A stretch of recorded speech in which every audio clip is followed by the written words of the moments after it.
tenemos que decir que muchos cristianos han sido víctimas de una pésima enseñanza o de una nula o escasa enseñanza. Muchas personas repiten a veces como loros cosas que por tradición se han establecido, pero que realmente no es porque lo hayan aprendido, no es porque lo hayan descubierto directamente de la Biblia, sino porque lo oyeron y bueno, lo oyeron y lo repiten, pero yo creo que lo bueno y lo que le da base y fundamento a la vida de cualquier creyente es que tú mismo, con tu Biblia en la mano, con tu relación con el Señor, vayas descubriendo el corazón de Dios, vayas descubriendo a la luz de las Escrituras qué es lo que Dios ha dicho, cómo Dios se ha movido a lo largo de la historia, porque Dios no está, digamos, restringido a una religión. Hay muchas personas que se escudan, que se esconden detrás de una religión y lo que repiten es, pues como acabo de decir, como un loro, lo que en esa religión se ha establecido como dogma, como enseñanza. Pero a la hora de la verdad, los miembros de cualquier religión, unas más que otras, pues no es que hayan llegado a esas conclusiones, no es que realmente hayan llegado a esa conclusión por un estudio exhaustivo de la palabra y porque han profundizado y han averiguado, no, sino simplemente porque, bueno, a mí me enseñaron esto, mi madre lo practicó, mis antepasados creyeron en esto. En el fondo no sabemos de dónde viene esta tradición, no sabemos si verdaderamente tiene una base bíblica o es un mito, una leyenda, una tradición, pero yo siempre he creído en esto y ahí se quedan. Y es una lástima, ¿no? Es una lástima, es como si, por ejemplo, un médico del siglo XIV te quisiera operar hoy. Sería una temeridad. ¿Era médico en el siglo XIV? Sí, pero discúlpeme, la medicina desde el siglo XIV hasta hoy en día ha avanzado una barbaridad. ¿Quién se pondría en las manos de un médico del siglo XIV para ser operado hoy en día de cualquier cosa? Si hubo un momento en la historia en que ni se esterilizaban los instrumentos quirúrgicos, ¿no?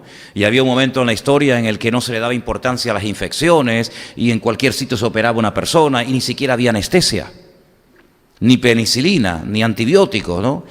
Entonces, gracias al Señor, pues los tiempos cambian. Y hoy en día pues hay una serie de artefactos y de tecnología y de medios que bueno, pues que a los médicos les ayudan en un momento determinado pues a diagnosticar o a operar o a prevenir una enfermedad. Todo va evolucionando en la vida, menos una cosa. Todo ha cambiado. La medicina, la ciencia, la tecnología, absolutamente todo. Cuando vemos a veces las carreras de coche de los siglos pasados, la máxima velocidad era 100 kilómetros por hora. Increíble, ¿no? A 100 kilómetros por hora iba Fangio en aquellas carreras, sin amortiguadores, sin ningún tipo de tecnología hoy en día. Hoy en día cualquiera de nosotros nos reímos de ir a 100 kilómetros por hora, ¿no? Algunos van a 100, haciendo el ridículo también, ¿no? Van algunos, ¿no?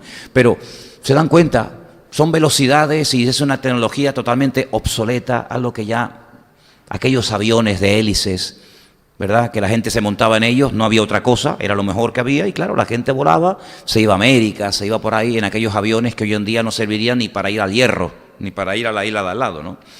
Sin embargo, lo que no ha cambiado es la Biblia, porque la Biblia es la palabra de Dios y Dios no cambia. Dios no era de una forma en el siglo XV, de otra forma en la Edad Media, de otra forma en la época de Cristo, de otra forma hoy en día, porque en fin, la vida ha evolucionado. La Biblia siempre ha sido la misma. Lo que leía el apóstol Pablo, o Moisés, o David, o Salomón, o los primeros cristianos de los primeros siglos, es exactamente igual que lo que usted y yo tenemos hoy en día en la Biblia. Porque Dios es inmutable, no caduca, no envejece, ¿verdad? No tiene que adaptarse a las modas van, las modas vienen, pero Dios siempre permanece igual. Dice la Biblia, hay un versículo que dice que Él es el mismo, ayer, hoy y por los siglos, ¿verdad? Él no cambia. Por lo tanto, es muy importante decir, bueno, ¿qué es lo que a Dios siempre le ha gustado? ¿Qué es lo que a Dios, el Creador, nuestro Señor, nunca le ha gustado y nunca le gustará? ¿Qué es lo que en el fondo quiere Dios? Porque si Dios existe y Dios se ha puesto y ha entrado en contacto con la raza humana, ¿qué ha dicho? ¿Dónde lo dijo? ¿Por qué lo dijo? ¿Dónde puedo saber lo que Dios dijo a lo largo de la historia? Si es que dijo algo, ¿verdad? Y gracias al Señor, los cristianos hoy en día tenemos el manual, todo, completito. Desde el Génesis hasta el Apocalipsis, cualquier persona hoy en día, no importa que usted no sea de la alcurnia, no importa que usted no sea de la aristocracia, como hubo una época en la que solamente ciertas élites podían acercarse a la Escritura, y cuidado, no abiertamente, sino a escondidas, porque te jugabas la vida. Sí, aquí en España, no estoy hablando de aquí, de nuestra tierra. Aquí en este país estaba prohibida bajo pena de muerte la lectura de la palabra, y no murió uno, ni dos, ni tres, ni cuatro, sino muchas personas quemados, torturados, simplemente por el delito de querer acercarse a las Escrituras, como en aquellos tiempos, pues en Alemania, en Suiza y en otros países, pues la gente leía la Escritura porque alguien se atrevió y cometió el gran delito de traducir los textos originales del hebreo y del griego a la lengua vernácula del pueblo, y eso también llegó a España. Y gracias al Señor, aquellos curas, aquellos sacerdotes valientes que se jugaron la vida, que tuvieron que salir huyendo de España, y hablo por ejemplo de señores como Casidoro de Reina, Cipriano de Valera y otras personas que se jugaron la vida, que no intentaban en ningún momento formar una nueva religión, que no intentaban en ningún momento sacar a nadie de ningún lado, sino simplemente decir, vamos a ver, ¿usted quiere leer la Biblia? Pues tenga, aquí la tiene.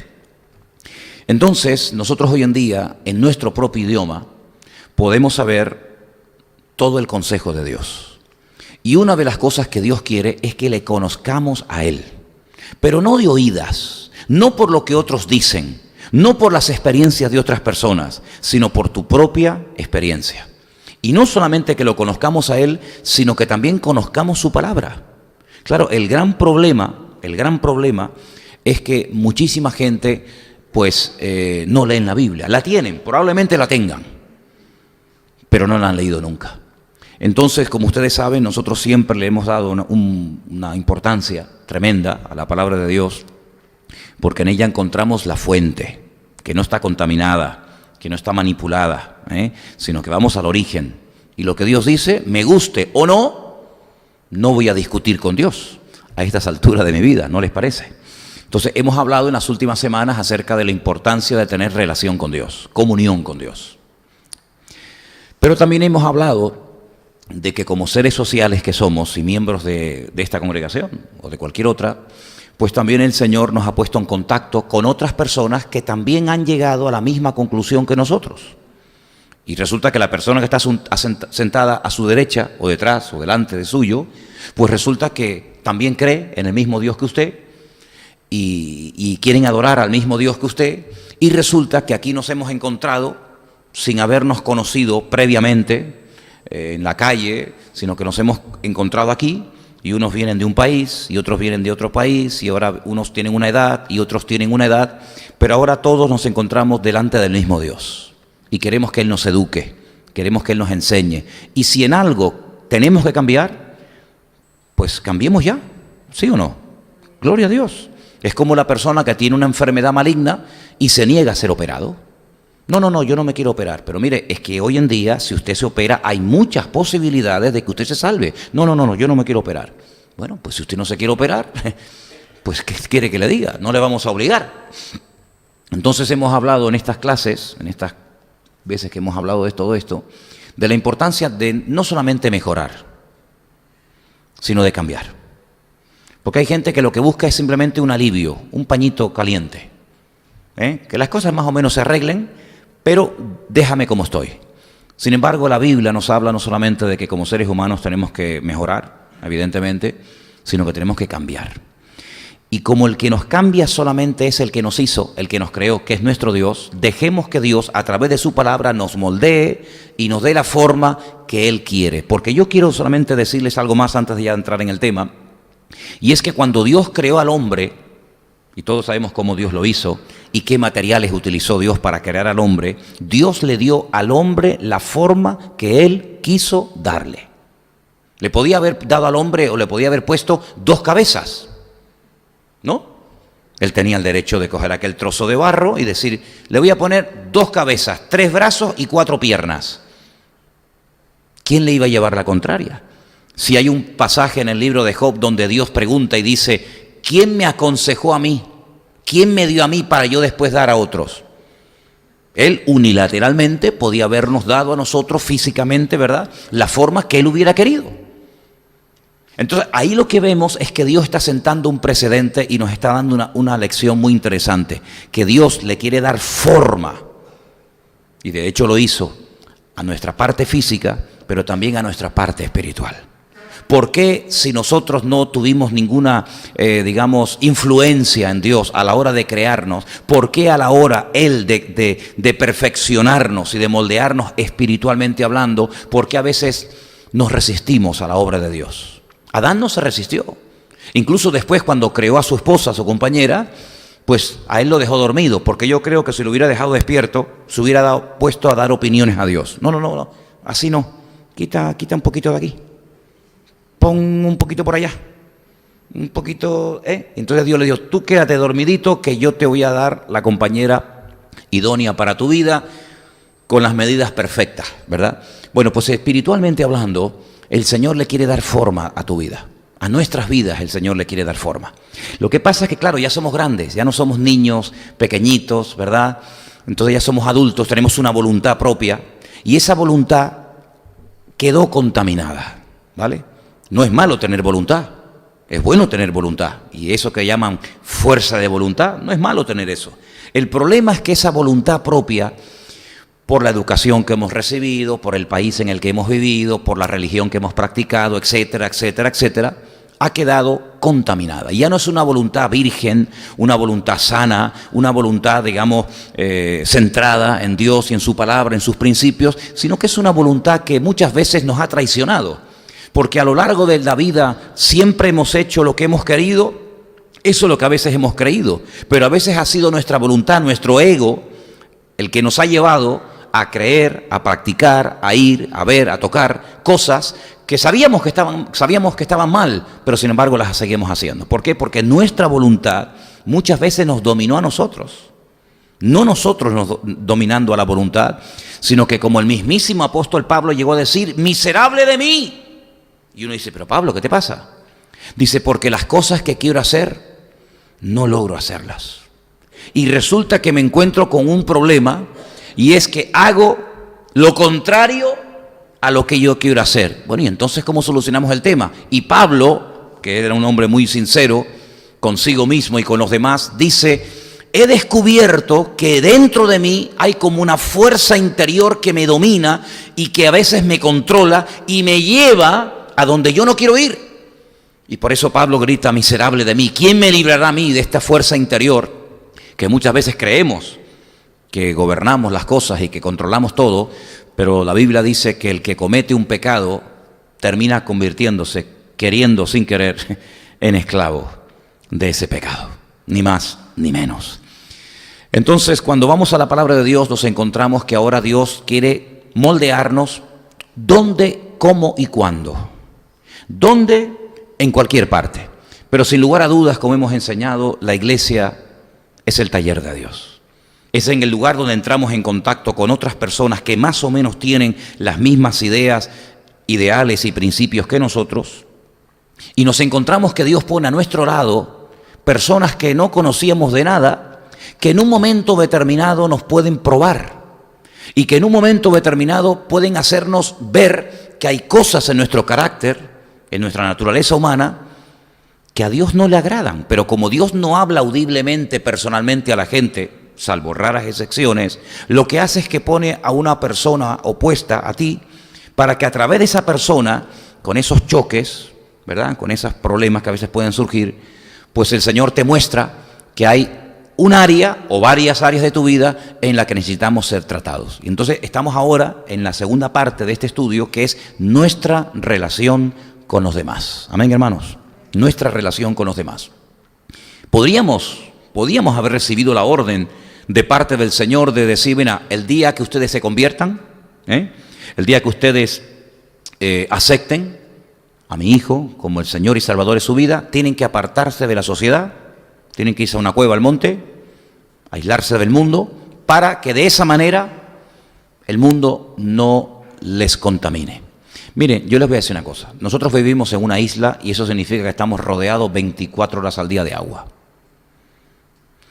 ¿Y cuántos barcos entran y salen del puerto cada día? Montones. ¿Y cuántas veces hemos navegado en un barco de aquí a la península o de aquí a otro sitio? Pues unas cuantas. ¿Nos ha afectado el agua? ¿Nos hemos mojado? ¿Nos hemos ahogado? ¿Hemos sido náufragos en un momento determinado en medio del mar? No, estamos rodeados, cuando navegamos, de una inmensa masa de millones y de millones de toneladas de metros cúbicos de agua. Pero yo voy en el barco y a mí no me afecta. Luego el agua que gira o está alrededor del barco, a mí no me afecta. En todo caso, el agua que me podría afectar es la que entra dentro del barco. Y como entre más cantidad del peso específico del barco, el barco se va al garete y nos hundimos. Exactamente igual Dios ha hecho con el ser humano. Lo ha puesto en un mar llamado humanidad, donde hay todo tipo de tentaciones y de pecados habidos y por haber. Vivimos en una sociedad rodeada de maldad continuamente. Incluso personas que tienen poder para cambiar y para manipular leyes, pero si nosotros estamos en Cristo, protegidos en el Señor y agarrados a Él y a su palabra, podemos estar rodeados como el marinero de agua, a nosotros no nos afecta. El problema es cuando eso, externo, comienza a formar parte de tu vocabulario, de tu estilo de vida, de tu forma de pensar, de tu forma de decidir. Ay, amigo. Entonces ya el agua está entrando, ya en vez de tú ser una influencia, ahora te estás dejando influenciar, y en vez de tú cambiar el ambiente o mantenerte en santidad en medio del ambiente pecaminoso, ahora resulta que el ambiente te está manipulando y te está controlando a ti. Y como cada día la maldad va a ir en aumento, ¿estamos de acuerdo? No solamente porque lo leemos en la Biblia, pero es que hay que ser tonto para no darse cuenta de que cada día el mundo va de mal en peor, porque la maldad se va a multiplicar. Pues encontramos que nosotros seguimos con nuestros mismos principios, con nuestro mismo Dios, con nuestra misma Biblia, pero que el mundo va cambiando y cambiando, pero, repito, a peor. ¿Qué es lo que tenemos que hacer? Lo que tenemos que hacer es empaparnos de lo que nos enseña el Señor, estar activos en lo que nos dice el Señor que tenemos que estar activos, y de esa manera lo que está afuera no nos va a influenciar, sino vamos a estar protegidos por la mano del Señor 24 horas al día. Y yo he hecho una lista de, vamos a decir, de deberes o de obligaciones o de cosas que nos pueden mantener muy, pero que muy activos, nada ociosos, porque la ociosidad es uno de los peores enemigos del creyente. Quiero solamente mencionarles que uno de los pecados y uno de las cosas que trajo una ruina a la sociedad de Sodoma y Gomorra, dice que fue la abundancia de pan, la prosperidad, la ociosidad, el no hacer nada en todo el santo día, y eso trajo pues lo que todos conocemos. Por lo tanto, el cristiano no puede estar ocioso. El cristiano tiene que estar activo, pero ¿activo en qué? ¿En cualquier cosa que se me pase por la cabeza? Juguetitos por aquí, juguetitos para allá, para no estar... No. Hay una lista, yo se la voy a poner dentro de un momento, para que ustedes vean la cantidad de cosas que tenemos el deber, los unos a los otros, de practicar y de esa manera crecer y madurar y avanzar en las cosas del Señor. Pero antes de leer esa lista, quiero llevarles a la segunda carta que Pedro escribió, y hay una parte de esta segunda carta de Pedro muy interesante, donde aparece una frase impresionante. La he leído muchas veces, evidentemente, pero en estos días cuando la volví a leer, yo dije, oye, esto es una pasada. Porque ¿quién no ha tenido en algún momento, o quién no se le ha pasado por la cabeza en algún momento, que puedo volver a meter la pata, que puedo enfriarme o apartarme del Señor, o puedo en un momento determinado bajar la guardia y el enemigo otra vez llevarme a su terreno? ¿Quién no ha pensado alguna vez en esto? Pues yo creo que todos. Pero sin embargo, el versículo que vamos a leer nos dice algo increíble. Nos dice, si tú haces esto, no vas a caer jamás. Oye, y a mí esto me interesa saberlo. ¿Y a ti? ¿A usted le interesa saber lo que tengo que hacer para no caer jamás? Vamos a leerlo. Segunda de Pedro, capítulo 1, por favor. Segunda de Pedro, capítulo 1, a partir del versículo 3. Vamos a ponerlo ahí en la pantalla si podemos. Y dice así: como todas las cosas que pertenecen a la vida y a la piedad nos han sido dadas por su divino poder, mediante el conocimiento de aquel que nos llamó por su gloria y excelencia. Este versículo ya en sí es una pasada, Si todas las cosas que yo necesito para poder vivir una vida santa y victoriosa y bendecida, ya me han sido dadas. ¿Así? Sí. ¿Y cuándo? Pues dice aquí, por el conocimiento de aquel. Es decir, el día que yo conocí a Cristo, el día que yo le abrí mi corazón a Él, en ese día no solamente fui salvo y mis pecados fueron perdonados, sino que pasaron muchas cosas que a veces no se dicen. Y es que yo recibí un paquete, un regalo, donde iba incluido todo lo que yo necesito para poder vivir victoriosamente el resto de mi vida. Ese día pasaron todas esas cosas, sí. Es como si alguien te dice, toma una caja de herramientas, y tú la abres y ahí te encuentras un montón de tipos de llaves, todo tipo de herramientas, y tú dices, ¿yo para qué quiero esto? Bueno, el día que necesites clavar un clavo, abre la caja de herramientas, porque el martillo que necesitas está dentro. Y el día que necesitas apretar un tornillo, abre la caja de herramientas, que dentro están todos los destornilladores que usted necesita para apretar o aflojar un tornillo. Y el día que necesitas apretar una tuerca, y da igual si es la 13, la 2, la 11, la 18, la 40, dentro de la caja están todas las llaves y todos los números que tú necesitas para apretar o aflojar esa tuerca.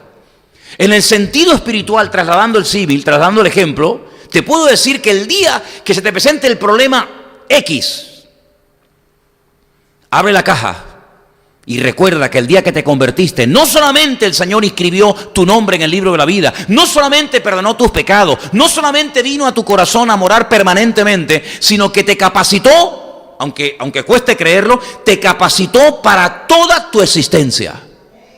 Esto es algo increíble, ¿sí o no?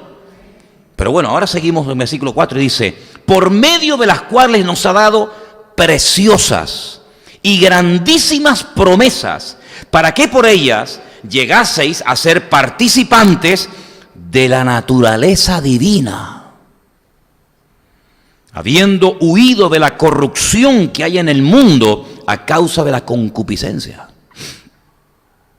Vosotros también, escucha, poniendo toda diligencia, que es lo contrario a negligencia, poniendo toda diligencia, por esto mismo añadid a vuestra fe virtud, a la virtud conocimiento, al conocimiento dominio propio, al dominio propio paciencia, a la paciencia piedad o santidad, a la piedad afecto fraternal y al afecto fraternal amor.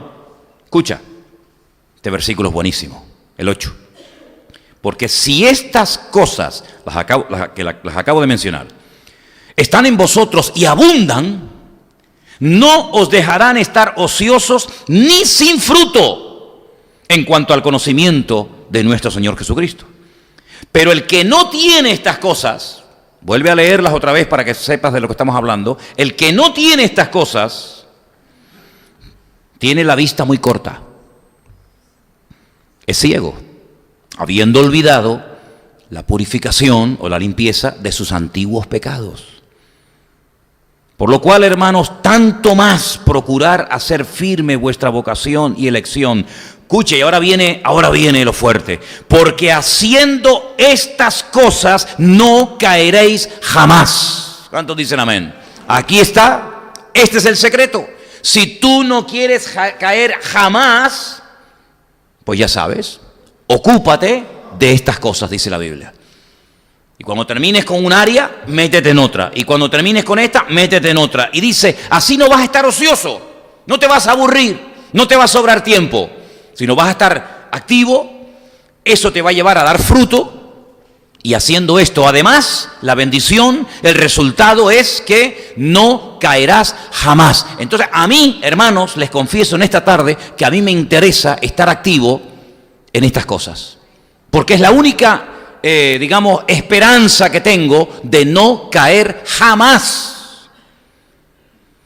Entonces ahora sí les voy a poner una lista de cosas para que no estés ni ocioso, ni desanimado, ni triste, ni desorientado, sino que además tengas una firmeza tan tremenda en el Señor que nunca, nunca vas a caer. Vamos a poner la lista que en principio pues tiene que estar lista de todas nuestras obligaciones con los demás. Esta es una lista donde aparece la frase unos a otros, unos a otros, unos a otros, continuamente. En toda la lista que vamos a leer, en todos los versículos que vamos a analizar, vais a encontrar el tienes que hacer esto con tu hermano, tienes que hacer esto con el otro, tienes que hacer esto con tal.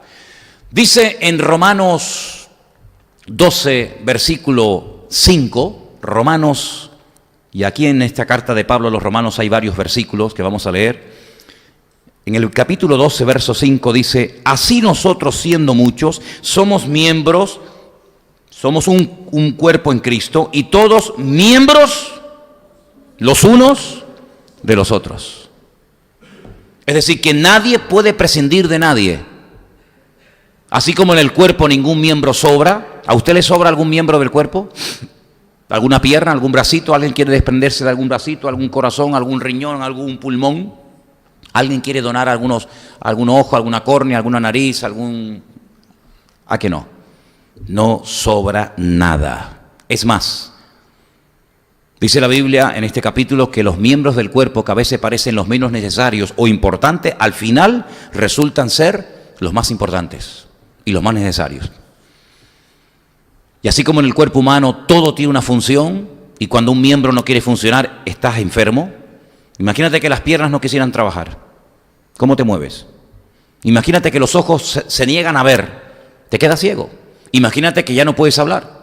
Imagínate que te falla la mente. Ya no sabes ni dónde vives, ni cómo te llamas, ni qué tengo que hacer ahora, ni qué tengo que hacer mañana. ¿Te imaginas? ¿Te imaginas que el corazón diga no quiero trabajar más? Se acabó, estoy harto. Venga todo el día, pum, pum, pum, pum, pum, pum, pum, pum. De noche, de día, porque claro, los ojos se cierran durante la noche y la garganta descansa durante la noche, pero es que yo no descanso nunca, puede decir el corazón, ¿no?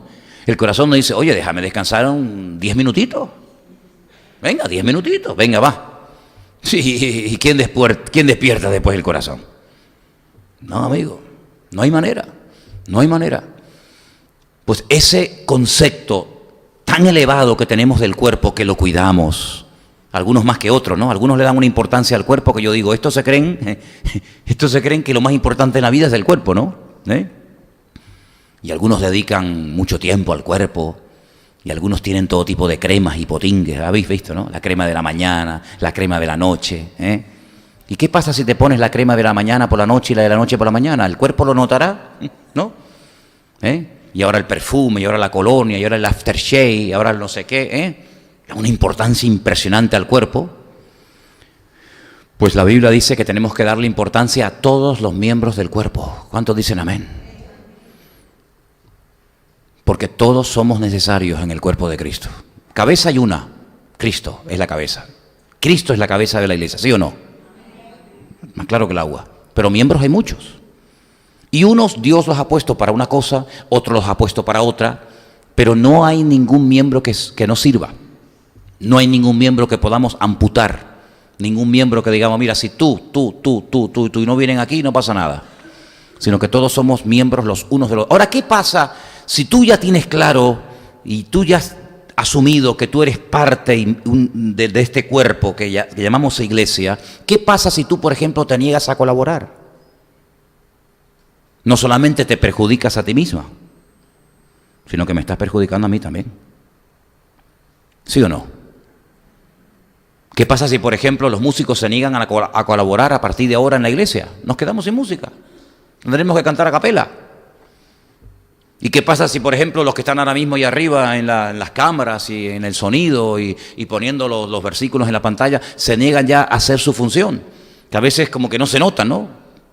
Pero para que esto esté saliendo al aire, alguien tiene que estar ahí arriba y otro tiene que estar aquí abajo. Y para que esto se oiga, pues alguien tiene que estar en la mesa. Y alguien tuvo que encender las luces antes de que tú vinieras, porque muchos de ustedes cuando vinieron ya estaban todo encendido y todo preparado. ¿Y quién colocó las sillas? Porque los domingos cuando termina el culto esto parece que viene un huracán.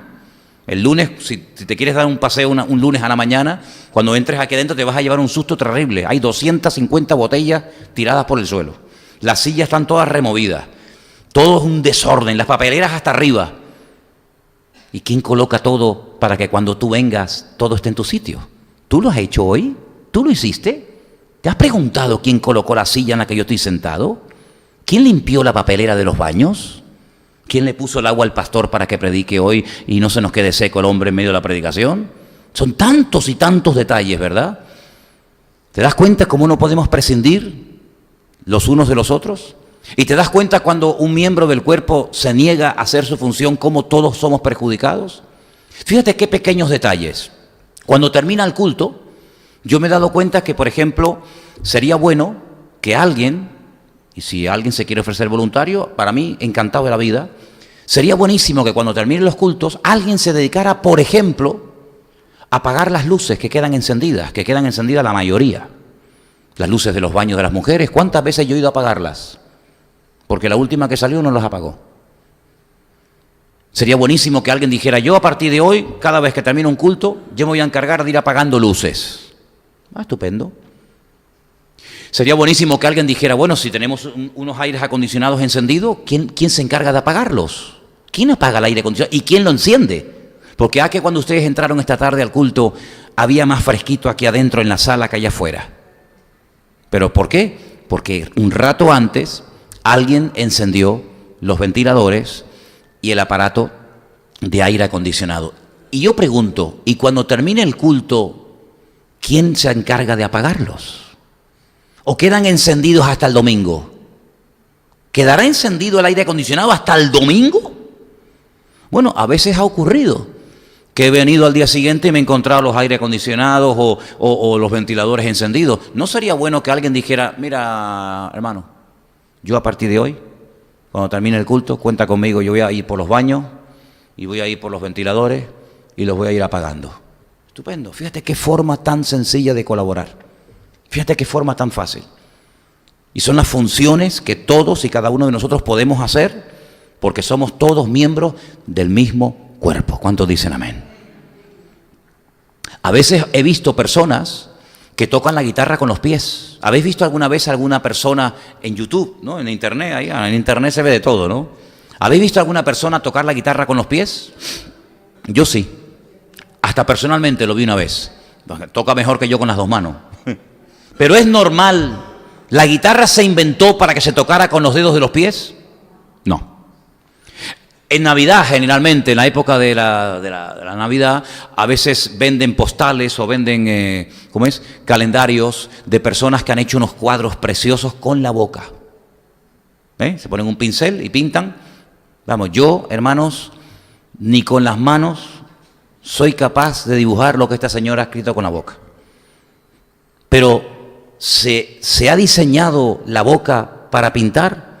No, lo que pasa es que no tiene manos. Y no le queda más remedio como al ciego que desarrollar otro sentido porque el que tenía que funcionar no funciona. Y entonces resulta de que es un genio en otras áreas, pero lo normal hubiera sido lo que se suele hacer generalmente. Entonces, ¿cuántas veces puede llegar a ocurrir que espiritualmente hablando un miembro que no ha sido diseñado por Dios para hacer eso, lo está haciendo porque el que tenía que hacerlo se niega a hacerlo? Entonces vamos a interiorizar este primer principio. Todos somos miembros los unos de los otros y todos nos necesitamos continuamente. ¿Cuántos dicen amén? Bien, vamos a pasar al segundo punto. Seguimos en Romanos, capítulo 12, pero ahora nos vamos al versículo 10. Y dice así: amaos los unos a los otros con amor fraternal. En cuanto a honra, prefiriéndoos los unos a los otros. ¿Qué te parece? Aquí encontramos dos deberes, dos obligaciones. Amarnos, ¿verdad? Y preferirnos los unos a los otros. Ya con este versículo tenemos trabajo, ¿eh?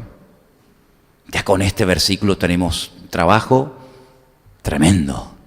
Ahora, ¿el amor es teórico o es práctico? Pregunto. Práctico. Es decir, teórico no tiene nada. O tiene algo de teórico y nada de práctico, o tiene algo de teórico y también algo de práctico? Yo pienso que tiene de los dos, ¿no? Hay una parte teórica, ¿verdad? Ahora, ¿uno nace ya con la tendencia a amar o hay que aprender a amar? Ya uno nace amando a todo quisqui, ¿no? Al niño que te quita los juguetes, le das un beso, un abrazo, te lo llevas al colegio contigo, ¿eh? ¿Se aprende a amar o ya nacemos amando? Se aprende. ¿Y dónde se aprende a amar? Porque si en mi hogar a mí no me enseñaron a amar, si yo veía que mi padre era el perro y mi madre la gata, o al revés, y yo no tuve un modelo de amor en mi familia, y cuando voy a la escuela veo que aquello es una competencia, quítate tú para ponerme yo, y cuando voy al puesto de trabajo veo que el que lleva mucho tiempo parece que es el cacique del trabajo y yo que acabo de empezar, pues no me dan ni los buenos días. Entonces, ¿dónde está la escuela donde yo puedo llegar a aprender a amar? ¿Dónde está? Porque si en mi hogar no lo aprendí, en la escuela tampoco, ¿dónde se aprende a amar? ¿Cuál es el modelo? ¿En quién me puedo inspirar? Porque generalmente cuando un pintor va a pintar algo, pues oye, pues se inspira en un paisaje, o pone allí a una persona y se inspira en esa persona y tiene un modelo, y sobre ese modelo pues pinta o esculpe su obra de arte. Pero ¿y aprender a amar? ¿Dónde aprendemos a amar? Porque en el mundo, perdonen, sinceramente es muy difícil aprender a amar. Tal vez nuestra sociedad no tanto, pero hay países donde si no eres mentalidad de número uno, eres un fracasado. Hay sociedades donde los chicos, si no sacan excelentes notas, y no eres el número uno en la clase, y no eres el número uno en el deporte, y no eres el número uno en informática, pues te van y se ahorcan y se quitan del medio, porque como si eres número dos no vales para nada. ¿Puede ser la iglesia un lugar, pregunto, puede ser la iglesia un lugar donde podemos llegar a aprender a amar? Claro, el problema es que cuando hablamos de amor es un término tan genérico, es un término tan amplio, que uno dice, bueno, cuando hablamos de amor, cuidado en el mundo a quién le hablas de amor. Por eso, en la Biblia y en la cultura grecorromana, había diferentes términos o diferentes palabras para saber de qué estamos hablando. Porque no es lo mismo el amor de una madre hacia sus hijos que el amor de esa mujer hacia su marido. ¿O es el igual? No, porque entran elementos, entran factores completamente diferentes. La relación de una esposa con su marido es completamente diferente a una relación de una abuela con su nieto o de un amigo con otro amigo. Entonces, cuando hablamos de amor, ¿a qué nos estamos refiriendo? Claro, en nuestro idioma tenemos que dar explicaciones, tenemos que ver el contexto, tenemos incluso que ver el tonito en el que nos está hablando, ¿verdad? Porque uno dice, a ver, ¿por dónde va este? Sin embargo, cuando vamos a la palabra de Dios encontramos que hay términos concretos y específicos para hablar del tipo de amor del que se está haciendo referencia. Cuando se quiere hablar del amor entre la pareja, el amor sexual, las relaciones íntimas, pues hay un término específico para eso. Cuando se quiere hablar del amor entre amigos, un amor fraternal, pues hay un término específico para eso. Cuando se quiere hablar del amor de Dios, porque cuidado, hay una cosa que define mucho a Dios y descubrió, y fue el amor. Porque dice la Biblia que de tal manera amó Dios, y uno dice, bueno, me parece muy bien que Dios haya amado mucho al mundo, pero ¿cómo sé yo que Dios amó al mundo? Porque si Dios no hubiera hecho algo para manifestar ese amor, sino que se hubiera quedado en su trono y en la gloria con sus santos ángeles, etcétera, pues bueno, me parece muy bien que Dios haya dicho que nos ama, pero sinceramente, perdonen, yo no veo ningún gesto de parte de ese Dios en el que yo pueda decir, pues es verdad, mira cómo nos amó, fíjate tú. Pero es que ese texto que mencionamos tantas veces nos descubre algo de la naturaleza de Dios muy bonita. Y es que dice que de tal forma, de tal magnitud amó Dios al mundo que dio, verbo dar, dio. Entonces el amor que no da no es amor. Ay, amigo. No, yo te quiero mucho. ¿Saben? Hay un proverbio, a mí me gustan mucho los proverbios, me gustaría muchísimo aprenderme muchos proverbios. Algunos los aprendí, otros todavía no, pero estoy a tiempo. Hay un proverbio que dice, más vale reprensión manifiesta que amor oculto. Discúteme, peléame, enfádate conmigo, pero no me digas que me amas y después todo quedan palabras. ¿Te das cuenta? Yo prefiero que te enfades conmigo y pelees, porque así por lo menos te veo y veo que me estás dedicando tiempo, a que me digas cuánto te quiero, te amo tanto, tú para mí eres tan importante. Ya, pero es que vamos, no se te ve ni un detalle, amigo. Porque el amor que no da no es amor. No sé, llámalo pasión, llámalo egoísmo, llámalo como tú quieras. Pon tú el adjetivo que te interese. Pero el amor, según la Biblia, tiene que llegar un momento en el que se manifiesta dando. Pero claro, cuidado, espera. Pero no dando cualquier cosa. Porque cuando vamos al primer libro de la Biblia, encontramos que dos hermanos, Caín y Abel, se acercaron a Dios. ¿Por qué? Pues porque eran creyentes. Caín no era un ateo. Abel no era un ateo. Los dos eran creyentes. Sus padres eran creyentes. Sus padres habían conocido y habían hablado directamente con el mismísimo Dios. Es increíble. Mi padre no habló con Dios. Mi padre no tuvo una relación directa con Dios, ¿verdad? Con voz audible. Adán y Eva sí. Ellos conocieron a Dios, fueron creados por Dios. Los únicos seres humanos que no llevaban ombligo. Claro, si fueron creados, ¿qué ombligo van a tener? Y ellos criaron a sus hijos en el temor de Dios. Prueba de ello que cuando son adultos, los dos hijos sin los padres, los dos hijos van unilateralmente a presentar su correspondiente ofrenda o sacrificio al Señor. Y va uno y va otro, porque eran creyentes. Pero uno era un creyente un poco particular, ¿verdad? Uno quería hacer una ofrenda a su manera y otro como Dios manda, ¿verdad? Y entonces nos encontramos ahí que Abel trajo lo que Dios había pedido. Del ganado, el mejor para Dios. ¿El otro qué trajo? ¿Qué trajo su hermano Caín? Productos de la tierra. No sé, la Biblia no menciona si eran sandías, melones, peras, plátanos o melocotones. Pero la Biblia dice que trajo algo que Dios no había pedido. ¿Hay algo malo en la fruta? ¿Hay algo malo en la verdura? ¿Hay algo malo en traer un producto de la tierra a Dios? Vamos a ver, lo que estamos hablando no es malo. El problema es que tú te estás acercando a Dios a tu manera y no a la manera establecida por el Señor.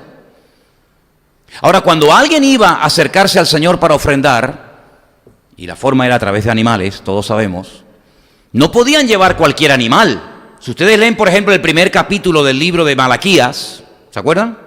Malaquías, el último libro de la Biblia, del Antiguo Testamento, encontramos que uno de los reproches de ese profeta de aquella generación en contra del pueblo es que sí, ustedes presentan sus sacrificios al Señor, es verdad. Si yo les pregunto, ¿hoy has traído ofrenda, has traído sacrificio al Señor? Todos decían sí, todos. Ah, muy bien. No, pero espérate, ¿qué tipo de ofrenda has llevado? El cojo, el tuerto, el enfermo, el que no vale para nada. Entonces dice, a ver, ¿cuántas ovejas tengo? 100. Tráeme la peor, la más viejita, la que cojea, la que tiene el ojo nublado, la enferma. Total, ¿esto para qué lo quiero? ¿Quién se va a comer un bicho enfermo? Venga, llévala al templo y sacrifícasela al Señor. Y el Señor dice, cuando tú invitas a tu padre a comer, o a tu príncipe, o a una persona importante, tú le pondrías en el plato una comida de un animal enfermo, mutilado. Ibas por el campo y te encontraste una oveja toda descuartizada porque los lobos se la estaban comiendo y ¡ay, mira qué bien! La coges y te la llevas. ¿Verdad que no lo harías? Dice, entonces, ¿por qué os atrevéis a traer semejantes ofrendas y sacrificios a vuestro Dios? ¿Cómo Dios se da cuenta no solo de lo que hacemos, sino cómo y por qué lo hacemos? ¿Has presentado ofrendas? Sí, pero ¿qué ofrenda has traído? Lo peor, lo que te sobra. Generalmente, no digo que siempre sea así, pero generalmente la gente cuando da algo, sobre todo a rastros benéficos y etcétera, pues ¿qué suelen dar? ¿Qué suelen dar? Lo que no les sirve, lo que a veces está roto, lo que van a tirar, lo que les sobra. No van a traerte nunca lo mejor para mí. Y lo que me sobra, ropa vieja, ropa sucia, anticuada, que no sirve para nada, el mueble apolillado, que le falta una pata, que la bisagra se rompió, que aquello no abre, eso dáselo a esta gente, que ellos lo arreglan y ellos lo venden. Y ese concepto de desprendernos de lo que no nos sirve, tenemos que desterrarlo nosotros los cristianos de nuestra vida. Porque al Señor no sirve darle cualquier cosa y de cualquier forma, sino que al Señor tienes que darle lo mejor. Y si no entiendes que al Señor hay que darle lo mejor, probablemente tú no conozcas a Dios. Porque cuando uno conoce a Dios, dice que se esfuerza por agradar a ese Dios. Lo dice en el libro de Daniel. El pueblo que conoce a Dios se esfuerza en agradar a Dios. ¿Cuántos dicen amén? Si tú no te esfuerzas nunca, si no tienes anhelo, si no tienes apetito espiritual, si no tienes deseo de agradar a Dios, lo más probable, y no te enfades, lo más probable es que tú no has conocido a Dios. Porque cuando uno conoce a Dios, ¿saben lo que pasa? Uno se enamora de Dios. ¿Quién puede conocer a Dios y decir, a mí no me gusta este Dios, me voy a buscar otro? Dime, ¿quién? ¿Se acuerdan cuando aquellos alguaciles, aquellos soldados fueron para aprender a Cristo? Y le dijeron, tráiganlo. Y cuando volvieron, les dijeron, pero ¿por qué no lo habéis traído? Si la orden era ir y capturar al Señor, al Maestro, y traerlo, ¿por qué no lo habéis hecho? ¿Cuál fue la respuesta? Nunca en la vida hemos conocido a un hombre como este. La forma como habla, la forma como ministra. Se quedaron impactados. Y no eran discípulos, eran simplemente unos que fueron a capturar al Maestro para llevarlo. Y se quedaron impactadísimos. Cuando tú conoces al Señor, ¿cómo no vas a quedar impactada con el Señor? Cuando estoy enfermo, puedo orar y si Él quiere, me sana. Cuando estoy triste, me anima. Cuando tropiezo y me caigo, me levanta. Cuando me siento solo, me dice, yo soy tu pastor, no te preocupes, estoy contigo todos los días hasta el fin del mundo. Tu padre te puede abandonar, tu madre te puede abandonar, pero yo nunca, quiero que lo sepas, nunca te voy a abandonar. Cuando me encuentro perdido y no sé qué hacer, me abre puertas, me dirige, me pastorea, me alienta, me consuela. ¿Quién no se va a enamorar de un hombre así? ¿Quién no se va a enamorar y quedar transformado, impactadísimo ante semejante Dios? Es imposible decir, yo he conocido a Dios y me he llevado una tremenda desilusión.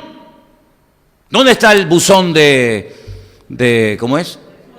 Sí, de sugerencias o de reclamaciones. ¿Dónde está el buzón de reclamaciones? Quiero reclamar. Ese Dios no es tan amoroso como ustedes dicen, Ese Dios no es tan poderoso como ustedes predican, Ese Dios no es tan grande y tan maravilloso como ustedes están predicando por ahí. Yo lo he conocido y me he llevado una tremenda desilusión. Jamás. Pero cuando una persona no se esfuerza por Dios, no tiene ganas de hablar con Él, no tiene ganas de orar, no tiene ganas de servirle, no tiene ganas de tener comunión con Él, no le habla a nadie de ese Dios, lo más probable, después de tantos años en esto, yo he llegado a la conclusión de que lo más probable es que tú nunca has conocido al Señor.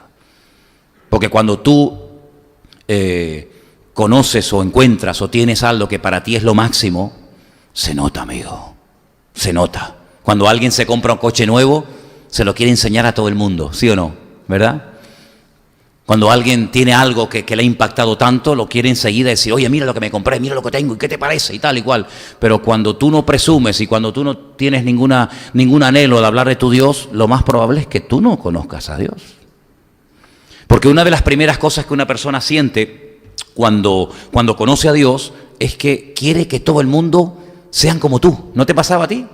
¿Sí? ¿Podemos abrir la puerta ahí? Porque hay un montón de gente que se está parando en la puerta y sería bueno que hubiera un ujier fuera porque se han parado casi ya 10 personas, he contado, en la puerta y están un rato y nadie se acerca a ellos. Abrir las puertas de la calle de la iglesia también. Abrir las puertas, por favor. Entonces, cuando yo me convertí, yo creía que en cuanto fuera mis amigos, todos se iban a querer venir conmigo a la iglesia. No querían venir, me decía, estaba loco. Y se lo dije a mi abuelo y se lo dije a mis primos y dice, pero vamos a ver, las misas nuestras, me decía mi primo un día fue a la iglesia, se puso por fuera del culto y yo lo vi salir y me dice, oye, ¿tú sabes cuánto tiempo llevas allá adentro? Digo, no. Dice, llevas más de 3/4 de hora. ¿Y no te aburre? Digo, no. ¿Y qué hacen ustedes más de 3/4 de hora dentro de una iglesia? Digo, entra para que tú lo mires. Porque generalmente uno buscaba la misa cortita, ¿no? El cura que no se enrollaba mucho, ¿no? El cura que iba al grano. Y ya cumplí, ¿eh? El cura pesado, que no termina nunca, y venga y vuelta. Digo, este es un pesado, ¿no? ¿Verdad? Cuando uno conoce al Señor, uno quiere que todo el mundo conozca también al Señor. Porque el amor que Dios pone en nuestro corazón no es un amor exclusivista, no es un amor egoísta, decir, oye, que no se entere nada. ¿Saben? Hace años conocí a unos pastores que eran médicos, pastores, doctores, que me contaron una anécdota que yo nunca he podido olvidar. Me decían que cuando ellos estaban estudiando medicina, venían algunos doctores de otras universidades, de otros países, de otras facultades, a enseñar y a mostrar cómo operaban las nuevas tecnologías, etcétera. Y dice que cuando llegaban al quirófano, y estaban todos los chicos viendo arriba o donde fuera, pues dice que había algunos que eran unos genios operando, habían descubierto algo para operar, no sé, de cataratas, del corazón o de lo que fuera, y resulta que en vez de operar así abiertamente para que todo el mundo los viera, como que tapaban, ¿no? Hacían así, y la gente, porque no querían que nadie supiera que yo, en vez de coser así, coso así. Pero esto es mejor, entonces para que nadie lo sepa, porque si lo saben ya montan otras clínicas y me roban la clientela, pues entonces yo hago así, mira la mosca. Eso no es el amor de Dios. El amor de Dios es decir, oye, que no se entere nadie que hemos descubierto la verdad, que no se entere nadie, que no se entere nadie que tenemos una iglesia, que no se entere nadie que tenemos cultos de jóvenes, que no se entere nadie que tenemos los niños de campamento en el Puerto de la Cruz, que no se entere... ¿Cómo que no se entere nadie? No, queremos que todo el mundo se entere. Porque si esto es verdad, y cuántas veces yo he dicho esta expresión, si esto es verdad, que Dios vino a este mundo, que murió en una cruz y que resucitó, si esto es verdad, esto tiene que saberlo todo el mundo. Si es verdad que lo metieron en una tumba, que no se lo comieron los gusanos, que resucitó al tercer día, oye, eso no pasa todos los días, tú. El otro día no se pegó un tiro que había dejado en la ruina un montón de personas en España. No se pegó un tiro el personaje este. Pues yo no creo que vaya a resucitar dentro de 3 días. Es más, si la gente supiera que va a resucitar dentro de 3 días, los viejitos estaban todos allí en la puerta del sepulcro y lo mazaban a palo, ¿eh? A este lo machacan, este lo vuelven a matar otra vez. Este lo vuelven a matar otra vez. Pero sin embargo, nuestro Señor Jesucristo está vivo. ¿Y cómo la gente no sabe que está vivo? ¿Cómo pudo estar yo? Bueno, me da igual, pero ¿tú sabes lo que significa que se levante un muerto a los 3 días? Eso es algo impresionante. Entonces, cuando tú conoces todas estas verdades, tú no puedes ser la misma persona. A mí me da igual lo que me digan, si me apoyan, si no me apoyan, si me critican, si no me critican, si se ríen de mí, si se van, si se quedan. A mí me da igual. Es que yo cuando entendí esto, hermano, créanme, y yo no era creyente, yo pasaba 1 kilo de ustedes y de iglesias y de pastores. Cuando yo entendí esto, yo dije, Dios mío, esto es impresionante, esto es increíble. Hasta el día de hoy. Y yo lo que quiero es que tú tengas ese encuentro y esa relación con Dios, porque hasta que tú no tengas, porque una cosa lleva a la otra, hasta que tú no tengas esa relación con Dios, a ti te va a costar relacionarte con los demás. Pero cuando tú conoces a Dios, tú no tienes ningún problema de relacionarte con los demás, porque Dios te va a lanzar a los demás.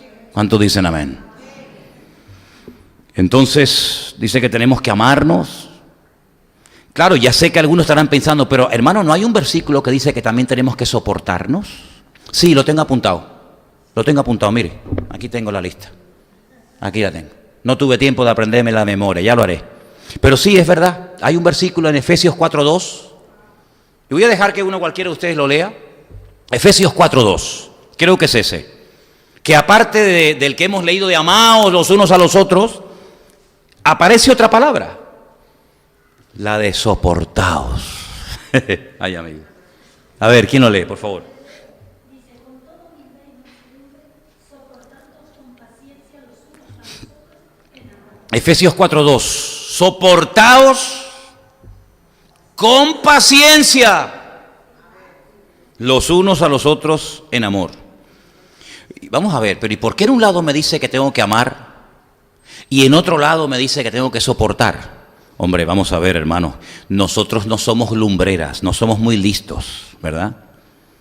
Nuestro coeficiente intelectual es muy normalito, pero tontos no somos. Hay gente que amarla no cuesta. Son un encanto de gente. Pero ahora que no nos oye nadie,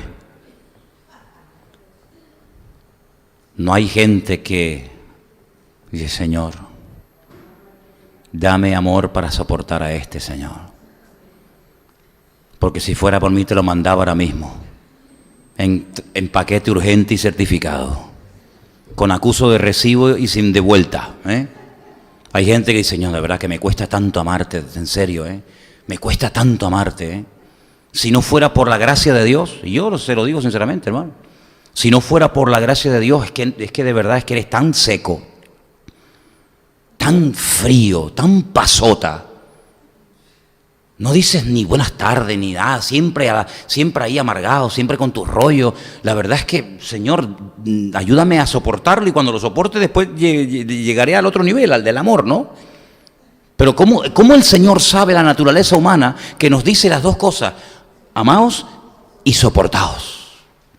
Porque yo he oído expresiones y hay una expresión muy española que dice, no lo soporto. No lo soporto. A veces he escuchado mujeres casadas que dicen eso, Y también he escuchado a hombres que dicen, no la soporto, Manolo. Dice, cuando era joven, de verdad era tan hermosa, tan dulce, tan agradable, que me la hubiera comido, de verdad. Y ahora, dice, ahora lamento no habérmela comido, dijo el otro, ¿no? Así que bueno, hay momentos en los que tendrás que soportar a algunas personas. Pero yo pregunto una cosa, al Señor, ¿qué le cuesta más a nosotros? ¿Amarnos o soportarnos? ¿Nos ama el Señor y nos soporta el Señor? Entonces tenemos que hacer lo mismo que el Señor. Porque hay temporadas en nuestra vida que amarnos a nosotros es fácil. Pero hay otras épocas que dice, Señor, o te lo llevas o te lo mando. ¿Verdad? Y las dos cosas están en la Biblia. Amarnos y soportarnos. Entonces, cuando tú estés amando a una persona y, ay, qué bien, estoy cumpliendo con la palabra, claro, pero ¿a quién amas? ¿Al que te cae bien? ¿Al que te hace tilín? ¿Sí o no? Pero ¿y a aquel? Yo, aquel de verdad lo tengo aquí como el chicle, Señor, ni lo trago ni lo escupo.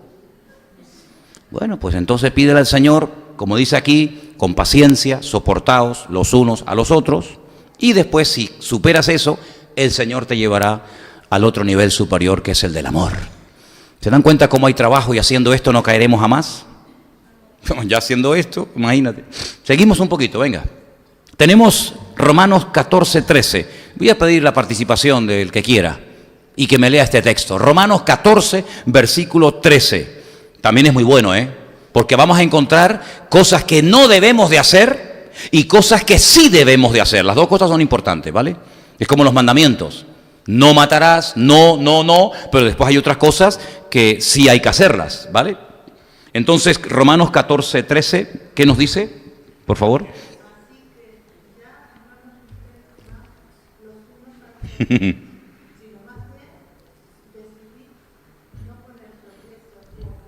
Así es.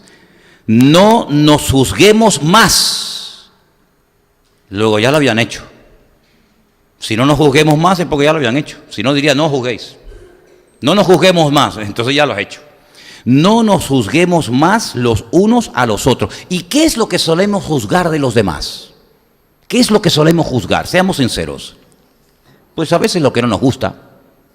A veces decimos, qué tío más raro. ¿No? ¿No te ha pasado a ti eso? Una vez yo le dije a una hermana, hace muchos años, le dije, es que esa persona es muy rara. ¿Y saben lo que me dijo esta hermana? Me dijo, ¿y esa persona no habrá pensado lo mismo de nosotros, que somos raros? Porque a veces para nosotros los raros son nosotros. Y para los otros, los raros son los unos. ¿Sí o no? ¿Tú eres raro? ¿Tú eres rara? ¿Te consideras rarita? ¿Te consideras normal? Nadie se considera raro. Dice, no, yo raro. Yo no soy raro, los raros son ustedes. ¿Verdad?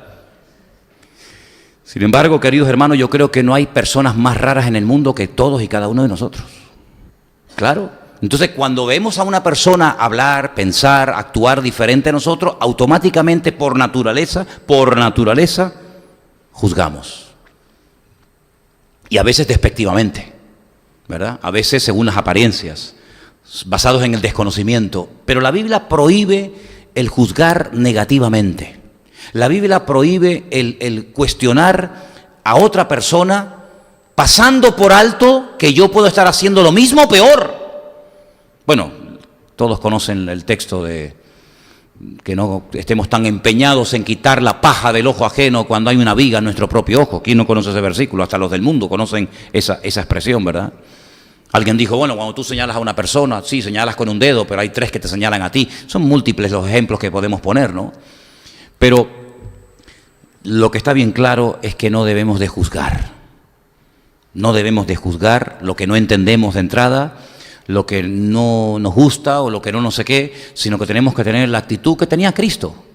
Porque mira que se juntó gente rara alrededor de Cristo, ¿eh? ¿Sí o no? Madre mía, si alguien estaba rodeado de gente rara, ese era el Señor, ¿eh? De verdad, ¿eh? Y sin embargo el Señor pues los aceptaba, los trataba, los perdonaba, los amaba a todos absolutamente y no juzgaba en ningún momento a nadie, sino todo lo contrario. Y esa actitud tenemos que ir desterrándola porque todos hemos juzgado, ¿sí o no? No, yo no. Bueno, yo sé, perdón, yo siempre cuando predico, yo siempre tengo en cuenta que el nivel en el que ustedes viven es diferente, evidentemente, al mío, ¿no? Yo sé que ustedes el tema del juzgar lo tienen claro, pero todos hemos juzgado en mayor o menor medida. Mira cómo viene esa, fíjate, mira la falda que trae, mira, qué vergüenza, qué barbaridad. Mira cómo, no canta, ¿te has dado cuenta que hoy no ha cantado? Y le dice una vez una hermana, yo observo que cada vez que oramos usted nunca cierra los ojos. Y la hermana le dice, ¿y usted cómo lo sabe? Porque si usted me ha visto a mí que oro con los ojos abiertos, será porque usted también lo tiene abierto. En fin, hay un versículo muy bonito, que está en Romanos 16, que a mí me llama muchísimo la atención porque todo el capítulo 16 de Romanos, un capítulo entero, les pongo como tarea, si quieren, les pongo como tarea que hoy lean antes de dormir el capítulo 16 de Romanos y subrayen las veces que aparece la palabra saludo. Un capítulo entero donde Pablo se dedica a decir, saluda a fulano, saluda a mengano, saluda a sutano, saluda. ¿Por qué no dice, salúdense todos? Y ya está, y entran todos en el... ¿Por qué comienza a mencionar nombres y nombre de María, de Andrónico, de Junias, de Amplías, de Urbano, de Estaquis, de Apeles, de Herodión, de Narciso, de Trifena, de Trifosa? Y yo, pero ¿eso qué es? Saluden. Porque cuando saludas, te olvidas de ti mismo. Cuando saludas, le estás dedicando tiempo a otro. ¿Y saben por qué mucha gente está loca? Porque se están mirando demasiado ellos mismos. Hay mucha gente que solamente piensa en mi problema, en mi necesidad, en que en mí no sé qué, en que en mí no sé cuánto. Claro, ese es el problema que tú tienes, que te dedicas demasiado tiempo a ti mismo. Y por eso Pablo dice, no, saluda, pero es que estoy mal, que saludes, hombre. Pero es que no he podido pagar el coche, que saludes. Y claro, cuando uno habla de saludos en la Biblia, no es hola, ¿qué tal? Dios te bendiga. No, espérate, el saludo en la Biblia, el saludo en la cultura oriental, la cultura judía, la cultura árabe, ay amigo, tú no sabes lo que es eso. Ustedes no han leído el versículo cuando el Señor los manda a predicar el evangelio de 2 en 2, que prepararan el lugar donde el Señor iba a ir posteriormente a predicar. ¿Qué les dice? En una primera ocasión, ya después no, pero en una primera ocasión no le dice, no saludéis a nadie. ¿Lo habéis leído, sí o no? No saludéis. Y tú dices, Señor, qué falta de educación, ¿no? No, mira, vamos a ver. En la cultura oriental, cuando tú vas por el desierto, imagínate por el desierto, tú llevas un mes sin ver a nadie. De repente ves venir a un señor allí en el horizonte y cuando llega, no dices, adiós, ¿qué pasó? Como dicen aquí, siempre lo mismo. No, espérate. Llevan un mes este señor allí en el desierto sin ver a nadie. No sabe si allí hay enemigos, si allí hay guerra, si allí hay agua, si hay peligro. No sabe nada. Y aquel que viene de allá, que va en otra dirección, tampoco sabe lo que le va a esperar en otro sitio. Entonces se paraban. Hola, ¿qué tal? Salam aleikum salam. Ok. ¿Cómo están las ovejas? Bien. Y hay agua, y hay pasto. hay enemigos. Y empezaba y preguntaba, ¿y los hijos? ¿Y cómo están los camellos? ¿Y ya parieron las cabras? ¿Y cuánto parieron? Y no sé qué. Y cuando terminaba el otro le decía, ¿y cómo van las ovejas? Y oye, era algo interminable, tú. Es que no se terminaba nunca. Entonces, claro, el Señor lo que quería es que anunciaran la palabra y si se dedican al protocolo de ¿y cómo está esto? ¿Y cómo está lo otro? ¿Y cómo está tal? ¿Y cómo está cual? No van a terminar nunca. Entonces ahora no es el momento de estar con saludos. Ahora es el momento, venga, a primera línea a predicar la palabra. Después ya saludarán. Cuando Pablo le escribe a estos hermanos de Roma y le dice saludaos, no dice, yo me acuerdo que una vez fuimos a una iglesia a predicar y el pastor dijo, tenemos visitas entre nosotros, saluden a los hermanos. Y todos miraron para atrás y hicieron. Y yo dije, qué saludo más raro, ¿no? Imagínate, saluda a la hermana que está al lado. El saludo en la Biblia era algo sagrado, amigo. Era algo muy sagrado, era dedicarle tiempo a la persona. Era atender, era darle hospitalidad, era lavarle los pies, era darle comida, era darle perfume. Pero es que tengo muchas cosas que hacer, sí, pero ahora tienes que salir de ti mismo. Tienes que dedicarle tiempo a esta persona.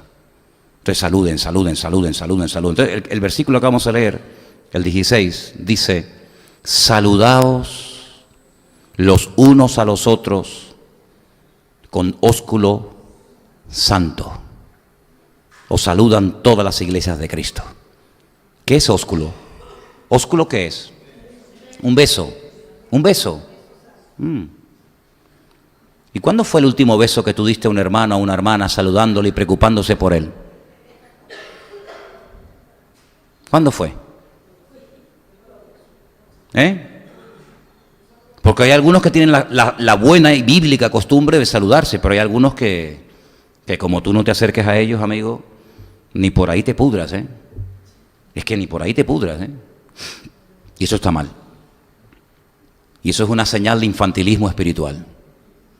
Cuando tú te olvidas de tus problemas, de tus rollos, de tu familia, de tus historias, y voy a dedicarle tiempo a saludar a mis hermanos, voy a dedicar tiempo a saludar a los chicos, voy a saludar a los niños, voy a saludar a los niños de la iglesia, voy a saludar a las personas mayores, voy a saludar a la gente nueva.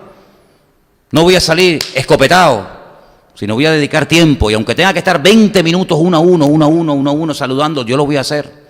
Y vas a ver cómo se te van a quitar muchas tonterías de la cabeza. Pero claro, viene, estoy pensando, y tal, no sé qué, mirando el reloj, a ver si termina pronto, que ya son las 8:36 minutos y no sé qué, y cuando salga tal y cual. Has entrado con el cuerpo, sí, con el cuerpo entraste, sí, eso ya me di cuenta. Ya hago así, pum, saco una foto y ya sé quién estuvo y quién no estuvo en el culto. Pero ¿y tu espíritu estuvo aquí? ¿Tu mente estuvo aquí? ¿Tu corazón estuvo aquí? ¿O solamente calentaste un poquito la silla? Si toco ahí recién levantado, digo, mira, aquí estuvo fulanito, está todavía caliente. ¿Pero calentaste espiritualmente el ambiente? ¿Venías con el corazón ardiendo para el Señor y calentaste el ambiente? ¿Me ayudaste a mí con tu actitud mientras yo predicaba? ¿O me lo pones difícil? Porque hay congregaciones donde es muy fácil predicar. Claro, ves a la gente tan atenta, tan embobada, tan metida en el mensaje que está aquí arriba, hasta lo anima sin querer. Pero hay otras congregaciones que se lo ponen muy difícil a los pastores, créanme. Hay congregaciones donde ves una indiferencia, un pasotismo, el otro mirando aquí, el otro con el móvil, el otro tal, y tú dices, ¿pero esto qué es? Entonces, cuando vengas a la iglesia, traiga el corazón caliente. Y si vienes frío por la calle porque te han apaleado, porque te ha ido mal el día, mira, allí, aquel cuarto se hizo específicamente se hizo aquel cuartito allí para que te aísles y para que ores. Y cuando salgas de esa habitación, los problemas allí se quedaron. Allí se quedaron las cargas, y cuando sales fuera, salgo con el corazón para calentar a mis hermanos. Porque el que está detrás tuyo esta tarde, y el que está delante, y el que está detrás, también ha tenido a lo mejor un día difícil. También viene cansado. A lo mejor se levantó muy temprano en la mañana y ha ido al sur y ha vuelto y ha subido por aquí y ha desmontado un mueble y ha hecho esto y no le han pagado y el niño se le cayó y la letra no la pudo pagar y resulta que el vecino de arriba le tiró agua y no sé qué. Todos venimos con nuestras cosas y con nuestras historias, pero cuando entramos por esas puertas, dice la Biblia, entrad por sus puertas con acción de gracias, por sus atrios con alabanza, alabando y bendiciendo su nombre. Eso es lo que dice la Biblia, mi amigo. Uy, mis problemas te los comes, amigo, te los quedas allí. Porque cuando se entra a la presencia del Señor, se entra por sus puertas con acción de gracias. por sus atrios con alabanza, porque vienes a ver al Rey de Reyes y al Señor de los Señores. No vienes a ver al compadre ni al vecino, vienes a encontrarte con tu Dios. Y cuando una persona estaba rara o triste o seria delante de un rey, se jugaba la vida, amigo. Porque el rey le miraba y decía, ¿tú por qué estás triste? ¿No te acuerdas, Nehemías? Lean el libro de Nehemías. Cuando el rey le dice a Nehemías, ¿qué te pasa, Nehemías? Tú eres mi copero, el que pruebas el vino antes que yo me lo tome por si acaso está envenenado y te veo con la cara rara. ¿Qué pasa, Nehemías? ¿Qué estás ocultando tú? Dice, no, mira, ¿sabes lo que pasa? Es que hoy he recibido una mala noticia. Mis hermanos en Judea están mal, el templo lo quemaron, mis padres están muertos. ¿Y qué es lo que quieres? Que me des permiso para ir allí y echar una mano a mis hermanos. Ah, ok. Pero ponerse triste o ponerse de mala actitud, de morros, delante de la presencia de un rey, cuidado, amigo, te juegas el cuello. Te juegas el cuello.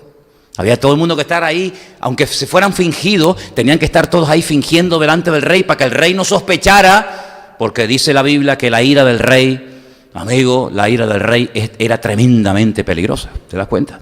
Hay un palacio, hay un castillo, un monasterio en la península, el monasterio del Escorial, que el rey Felipe II era tan desconfiado, que él tenía la estructura, la arquitectura de ese lugar. A mí me encanta ir a ese lugar, tengo muchas ganas de ir otra vez. El rey tenía el trono en el centro y está hecha de tal manera la arquitectura del salón real, que si alguien hablaba en la esquina bajito, o criticaba o decía algo del rey, él estaba en el trono y oía perfectamente la conversación que tú mantenías allí en el rincón, porque la acústica está hecha de tal manera que al rey no se le pasaba nada desapercibido. Y a nuestro Dios, nada de lo que hagas, nada de lo que digas, le pasa desapercibido. ¿Cuántos dicen amén? Amén. Quiero terminar con un último versículo. Hay una lista enorme, hemos leído algunos cuantos, pero quiero terminar con el último. Y el versículo que vamos a leer está en Romanos, y con este terminamos. Romanos 15, 7, por favor. Romanos 15, versículo 7 dice, por tanto, recibíos, aceptaos, eso dice otra versión, los unos a los otros, como también Cristo nos recibió para gloria de Dios. Aceptaos, recibíos.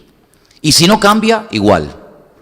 Y si sigue siempre igual, igual. Recibíos, aceptaos los unos a los otros. Nosotros tenemos una tendencia muy carnal, todavía muy enraizada en nuestra forma de ser. Y es que, según la gente sea, así reaccionamos nosotros. Me cae bien, yo me abro. Me cae mal, yo me cierro. Me habla, yo le hablo. No le hablo, no me habla, no le hablo. Si tenemos todavía esa reacción muy carnal, enraizada en nuestra naturaleza humana, que al fin y al cabo está ahí. Y sin embargo, cuando venimos al Señor, hay un versículo que a mí siempre me ha impactado muchísimo y dice, venid a mí, todos los alegres, los bendecidos, los prosperados, los que estáis gozosos, los que va bien en la vida. ¿Habéis leído ese versículo alguna vez? ¿Cómo que no? ¿No habéis leído ese versículo? Oye, ¿qué pasa, Miguel? ¿No está? Ah, me pillaste. No. Fíjate a quién invita. Fíjate a quién invita. Venid a mí los hechos polvo, los tirados, los amargados, los cargados, los trabajados, los deprimidos, los depresivos, diría la versión moderna, ¿no? Venid a mí que vais a ver lo que te voy a hacer. No, que yo os haré descansar. Es que ¿quién no se enamora de un Dios así, amigos? Vengan a mí, estás cansado, estás hecho polvo, estás triste, ven para acá. Que te ha ido mal, ven para acá. Pero no para recibir collejas, no para recibir insultos y patadas, que eres un bobo, que no te enteras de nada. No, que yo te haré descansar. Pero tú me vas a hacer descansar con la carga que llevas, Señor. Con los millones y millones de oraciones que tienes que oír cada día. ¿Cuántas oraciones pueden subir en un día a la presencia de Dios? ¿Cuántas? Porque nosotros a lo largo del día hacemos varias, ¿sí o no? Yo desde que me levanto hasta que me acuesto estoy pidiendo, ¿no? Hoy le pedí al Señor una cosa, Señor, quiero pasar la ITV, porque cuando uno va a la ITV va asustado, ¿no? Cuando uno va a pasar la ITV del coche, va, como me dijo un señor esta mañana, dice, es que cuando venimos a pasar la ITV del coche es como si fuéramos al médico, ¿no? No, yo creo que el coche está bien, la amortiguación, los frenos, la pista, todo está bien, y después resulta que empiezan a salir fallos y pegas por todos los lados, como el médico. No, yo creo que estoy bien, no, usted tiene esto. Dios, todo eso tenía. Pues si yo me veo tan bien. Entonces uno va asustado, y yo desde que antes de ya, esta mañana, tempranito a la mañana, que me fui a las 7 de la mañana, ya estábamos orando, Elena y yo, Señor, que por favor pase la ITV, Señor, reprende al diablo, ata a los demonios, abre las puertas. Ya estábamos, parecía que íbamos a predicar en Kabul la palabra esta mañana, ¿no? ¿Verdad? ¿Cuántas oraciones hacemos a lo largo del día? Montones. Montones de oraciones hacemos a lo largo del día. ¿Cuántas oraciones tendrá que oír por día el Señor? Dame trabajo, sáname, toca a mis hijos, toca a mi familia, toca a mi casa, bendice no sé qué. ¿Cuántos millones de oraciones que puede decir? Oye, por favor, vale ya, déjeme descansar un día. No, Él sigue diciendo, vengan los trabajados, vengan los cargados, que yo les haré descansar. Qué bueno es el Señor. ¿Cuántos dicen amén? Qué bueno es el Señor. Y por otra parte, qué bueno es saber que si estoy un día cargado, trabajado, desanimado, el Señor no me dice, así no me vengas, así no me vengas, te pones bien y cuando estás bien me vienes. Bueno, vale. Y si me dura 3 semanas el enfado o el desánimo, no vengo. Sino dice, venid a mí, venid a mí, venid a mí. Entonces yo quiero en esta tarde terminar diciendo esto, hermano. Tenemos aquí una lista enorme que la vamos a ir estudiando día tras día, para no estar ociosos, para no caer jamás. Pero aquí hay trabajo, Aquí hay trabajo. Mira, hemos hablado de que somos miembros los unos de los otros. Luego yo, al que está al lado mío, lo voy a mirar a partir de hoy diferente, como un miembro de mi cuerpo. Puede ser que el que esté al lado tuyo sea tu oreja. O puede ser que sea tus piernas.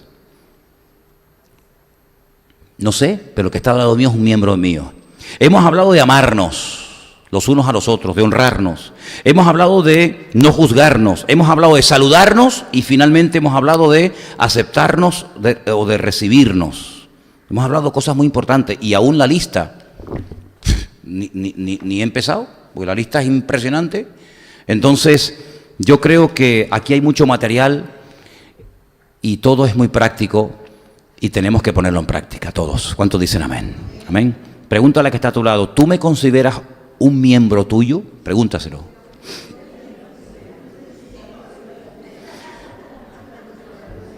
Espera, no hables tanto que vas a preguntarle más cosas. Segundo, ¿tú me vas a amar tal y como yo soy? Espera. Hay más. Espera. Tú no me vas a juzgar nunca a mí, ¿verdad? Tú no me vas a juzgar. Espera, que hay más. ¿Tú me vas a aceptar así como yo soy? Pregúntale, a ver qué te dice. Y el último, ¿tú me vas a saludar cada vez que me veas? ¿Tú me vas a saludar? ¿Qué te dijo? Beatriz, ¿qué te dijo? Depende. ¿Cómo que depende? Que lo va a intentar. Bueno, gloria a Dios. Pepita, ¿qué te dijo Luis? ¿Qué te dijo? Con sí, con sa. Ay, amigo. Oye, te voy a decir una cosa. Si yo dijera, hermano, vamos a cantar. No cuesta nada. ¿Cantar qué cuesta? Nada. Pero cuando decimos amarnos, no juzgarnos, aceptarnos, saludarnos, dice, esto es diferente. Bueno, es que esto es la práctica. Lo otro sí, está muy bien, pero esto es la vida práctica. Y estamos en el segundo círculo concéntrico, la relación con los demás. Pero espérate cuando lleguemos, espérate cuando lleguemos al nosotros mismos. Espérate, ahí van a salir dragones, lagartijas, cucarachas así de grande con 10 patas. Ahí va a salir de todo, amigo. Oramos, ¿les parece? Oramos al Señor. Inclina tu rostro. Si quieres, cierra tus ojos para que así no veas que nos tiene abiertos. Y vamos a pedirle al Señor que en estas 5 cositas, 5 nada más, que Él nos ayude a ponerlo en práctica. Que parece fácil, amigos y hermanos, pero aquí hay mucho trabajo, porque no nos enseñaron desde la cuna a poner esto en práctica, sino todo lo contrario. A mí nadie me pisotea, a mí nadie me manda, yo soy mayorcito y hago lo que me da la gana, ¿te das cuenta? Y ahora resulta que nos encontramos en la iglesia con un mensaje, con una enseñanza completamente diferente a la que yo recibí en mi casa. ¿Qué te parece? Entonces, que el Señor nos ayude, hermanos. Voy a pedirle a Elena, y también en esta tarde voy a pedirle a Anderson, que nos despidan en oración para que estos 5 puntos que hemos hablado esta tarde los podamos poner en práctica con la ayuda del Señor. Oramos, hermano. Amén. Gloria a Dios. Gracias, Dios mío, por el momento, por tu presencia aquí en medio de nosotros.